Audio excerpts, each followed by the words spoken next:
তো সাইয়েদনা সুলাইমান বললেন, আল্লাহ, গোটা বিশ্বের সব প্রাণীকুল, পশুকুল, পক্ষীকুল, জিনকুল সবাইকে আমি একবেলা লাঞ্চ খাওয়াবো, দুপুরের খাবার। আল্লাহ বললেন, নো সুলাইমান, এটা তোমার কাজ না, এটা আমার কাজ, তুমি পারবা না। সাইয়েদনা সুলাইমান বললেন, আমার মনে বড় শখ, আমি যদি একবেলা সবারে মেহমানদারি করাইতে পারতাম, আমার কলিজাটা ঠান্ডা হয়ে যেত।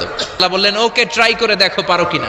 সাইয়েদনা সুলাইমান আলাইহিস সালামের অনুসারী ছিল জিনেরা। জিনের বাদশারে বলল, জিনের বাদশা, যাও সাগরের পাড়ে 40 কিলোমিটার জায়গার মধ্যে খাবারের আয়োজন করো।